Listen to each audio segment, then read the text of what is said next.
O avião pousou sob forte presença policial. Não era uma chegada comum. Não havia celebração, nem anúncio de expansão, nem investidores aguardando. Havia silêncio tenso, câmeras posicionadas à distância e uma sensação clara de que aquele momento marcava mais do que uma simples movimentação empresarial. Dentro daquele cenário, um nome já conhecido do mercado brasileiro passava a ocupar outro tipo de manchete. Um empresário que havia construído, ao longo de décadas, um dos maiores grupos de proteína animal do mundo, agora estava no centro de uma das maiores crises corporativas da história recente do Brasil. Joesley Batista deixava de ser apenas um executivo de crescimento agressivo para se tornar uma figura central em investigações que atravessavam política, mercado financeiro e governança corporativa. E naquele momento, o que estava em jogo não era apenas a reputação de um empresário. Era a estabilidade de um império inteiro. Mas entender como a JBS chegou até ali exige voltar muito antes das operações globais, das aquisições bilionárias e da presença em dezenas de países. Exige voltar para um Brasil rural. Um Brasil onde tudo começava com algo muito menor, muito mais simples e, principalmente, muito mais vulnerável. Porque o início dessa história não tem nada de multinacional. Começa com um pequeno açougue. Na década de 1950, no interior de Goiás, um homem chamado José Batista Sobrinho, conhecido como Zé Mineiro, iniciou um negócio modesto. Ele não tinha acesso a grandes estruturas, nem a capital abundante. O que existia era uma operação pequena, baseada em abate de gado e venda local. Era um modelo típico da época. Produção limitada, distribuição regional, dependência total das condições do campo. E naquele Brasil, isso significava lidar com uma realidade extremamente instável. O setor agropecuário ainda era pouco estruturado, com baixa mecanização, logística precária e acesso limitado a crédito. Mas havia uma vantagem. O país possuía um dos maiores rebanhos bovinos do mundo. E isso, com o tempo, se tornaria um diferencial estratégico. Nos primeiros anos, o negócio crescia de forma orgânica, acompanhando a expansão do consumo interno. Não havia grandes estratégias de escala, havia adaptação constante. E, principalmente, reinvestimento. Tudo o que entrava voltava para o negócio. Foi assim que, ao longo das décadas de 1960 e 1970, a operação começou a ganhar corpo. Pequenos frigoríficos foram surgindo, a capacidade de abate aumentava e a empresa começava a sair de uma lógica puramente local. Mas ainda estava longe de qualquer ambição global. Naquele período, o Brasil começava a passar por transformações importantes. O governo militar investia em infraestrutura e incentivava a ocupação de novas fronteiras agrícolas, especialmente no centro-oeste. Isso ampliava a oferta de gado e, consequentemente, criava oportunidades para quem estava no setor. A empresa acompanhou esse movimento. Mas o verdadeiro ponto de inflexão viria anos depois. Na década de 1980, o Brasil enfrentava uma das fases mais turbulentas da sua economia. Inflação alta, instabilidade cambial e dificuldade de planejamento tornavam qualquer expansão um risco elevado. E foi exatamente nesse ambiente que a segunda geração entrou no negócio. Joesley Batista e seu irmão Wesley Batista assumiram posições mais ativas na empresa, trazendo uma visão diferente, mais agressiva, mais voltada para a escala e, principalmente, mais disposta a assumir riscos. Enquanto muitos empresários tentavam apenas sobreviver naquele cenário econômico, eles começaram a enxergar algo além. O Brasil tinha potencial para se tornar um dos maiores exportadores de carne do mundo. Mas, para isso, seria necessário algo que ainda não existia no país em grande escala: industrialização, padronização e acesso ao mercado internacional. Foi então que a empresa começou a estruturar suas operações com foco em exportação. Isso exigia mudanças profundas, processos mais rigorosos, controle sanitário mais avançado, capacidade de atender padrões internacionais e, acima de tudo, investimento. Muito investimento. Durante os anos 1990, com a abertura econômica e a estabilização trazida pelo Plano Real, o cenário começou a mudar. O Brasil passou a se integrar de forma mais consistente ao comércio global, e a empresa estava pronta para aproveitar isso. Mas o crescimento que viria a seguir não seria gradual, seria acelerado e, em muitos momentos, difícil de acompanhar. Porque, ao entrar nos anos 2000, a empresa deixaria de ser apenas um frigorífico nacional e passaria a se transformar em algo muito maior, muito mais complexo e muito mais arriscado. A virada dos anos 2000 marcou o momento em que a empresa deixou de pensar como um frigorífico nacional e passou a operar com mentalidade de conglomerado global. Não era mais apenas sobre abater gado no Brasil. Era sobre ocupar espaço em um mercado internacional altamente competitivo, dominado por grandes players consolidados. E para entrar nesse jogo, não bastava crescer organicamente. Era preciso comprar. A estratégia adotada foi clara desde o início: expansão acelerada por meio de aquisições. Em vez de construir operações do zero em outros países, a empresa passou a adquirir empresas já estabelecidas, incorporando estrutura, mercado e presença internacional de uma só vez. Mas esse tipo de movimento exige algo fundamental: capital. E foi nesse ponto que um fator decisivo entrou em cena: o apoio do Banco Nacional de Desenvolvimento Econômico e Social. O BNDES, dentro de uma política de fortalecimento de campeões nacionais, passou a financiar a expansão de grandes empresas brasileiras com potencial de atuação global.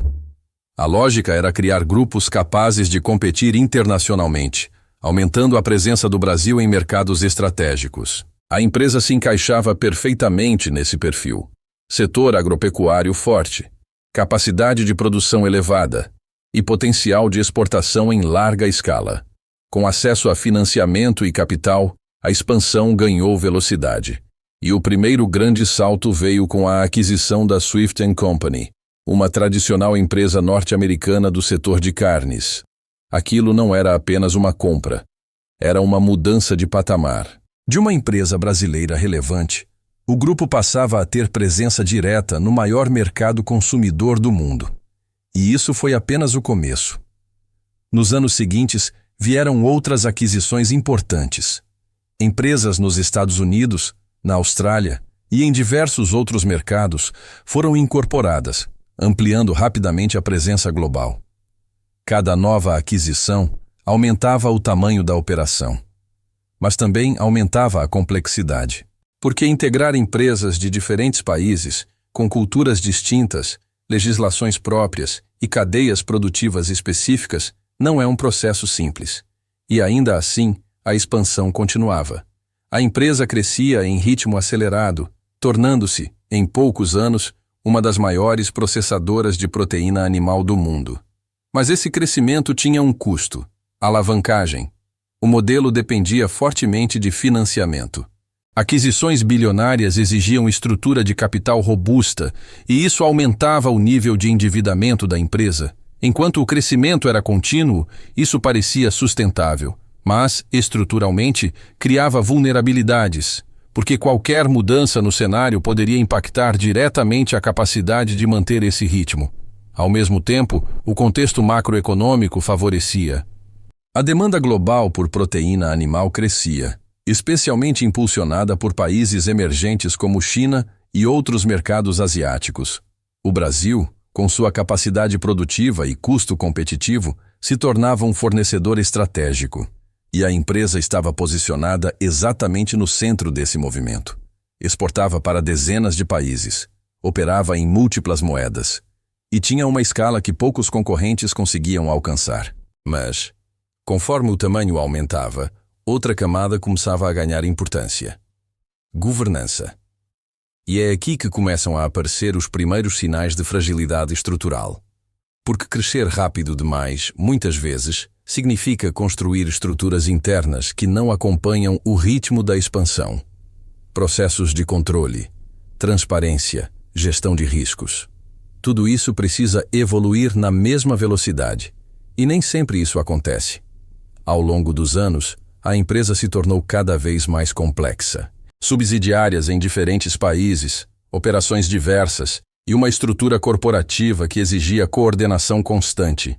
E nesse ambiente, Decisões estratégicas passaram a ter impacto global. Qualquer erro deixava de ser local, passava a ser sistêmico. Enquanto isso, a empresa continuava avançando. Novas aquisições, novos mercados, novas linhas de negócio. A diversificação também começou a fazer parte da estratégia, com entrada em outros segmentos relacionados ao setor alimentício. O objetivo era claro: reduzir dependência de um único tipo de proteína e ampliar presença em diferentes categorias. Mas, ao mesmo tempo, o ambiente externo começava a mudar. A partir de 2014, o Brasil entrou em uma das maiores crises econômicas da sua história recente. O crescimento desacelerou, o consumo interno caiu, e o ambiente político passou a ser marcado por instabilidade. E foi nesse cenário que investigações começaram a ganhar força. Operações conduzidas por órgãos de controle passaram a atingir grandes empresas brasileiras, especialmente aquelas com forte relação com financiamento público e presença relevante no cenário econômico. E aos poucos, o nome do grupo começou a aparecer.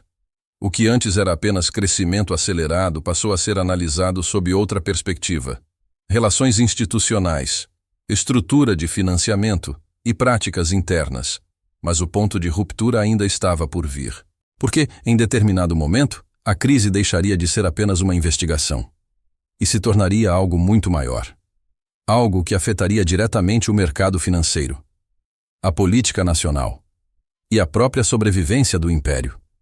E quando isso aconteceu, o impacto não ficou restrito à empresa. Se espalhou por todo o país. O mercado não estava preparado para o que viria a seguir.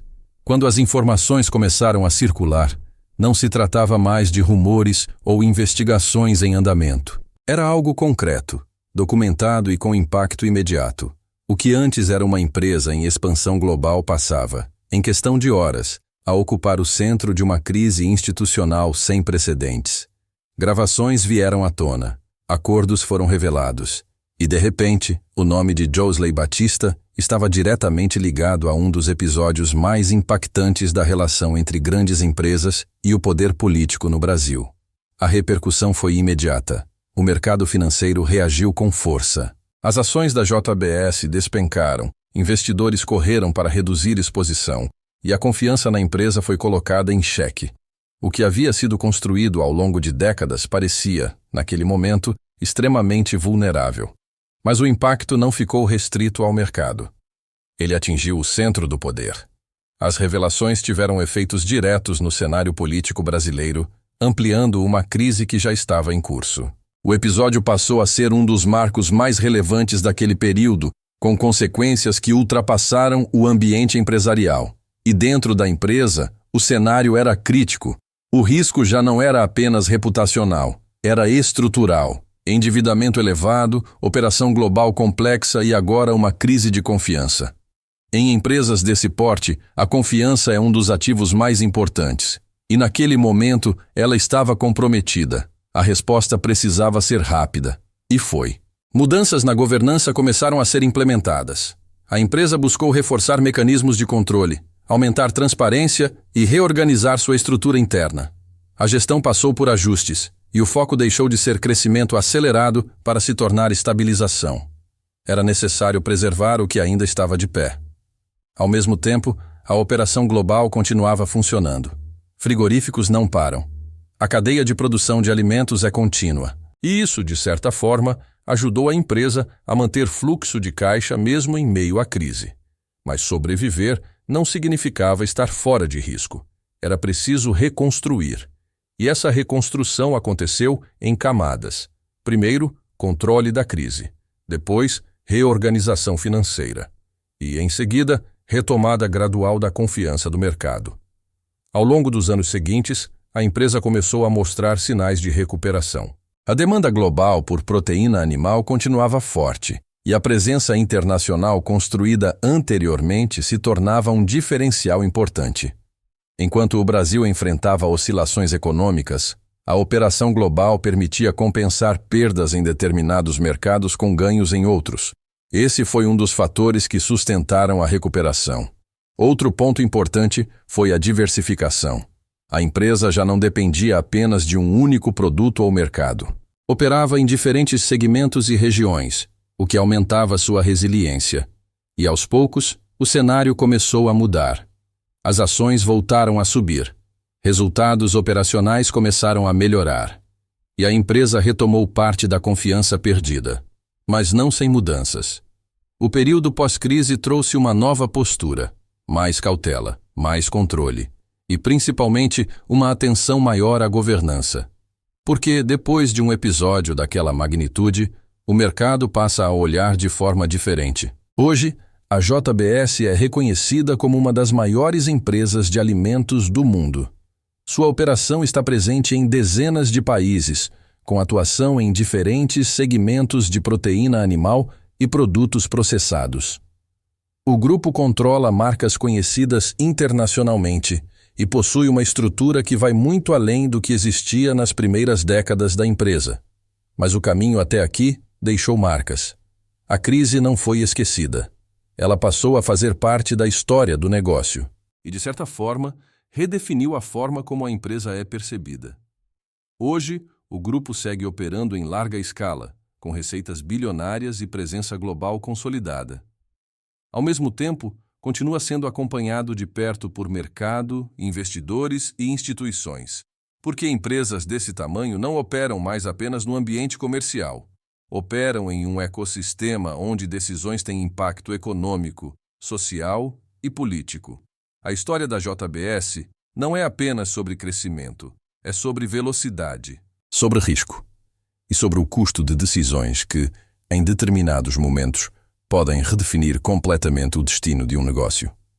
De um pequeno açougue no interior de Goiás a um império global. De expansão acelerada a uma crise que abalou estruturas inteiras. E, depois disso, uma reconstrução que ainda está em andamento. Porque, no fim, grandes impérios não são definidos apenas pelo quanto crescem, mas por como conseguem sobreviver quando tudo parece desmoronar. Se você quer entender como outros grandes empresários brasileiros construíram e quase perderam seus impérios, se inscreva no canal. E me conta nos comentários. Você acha que a JBS conseguiu superar sua maior crise? Ou ainda carrega riscos que podem voltar no futuro?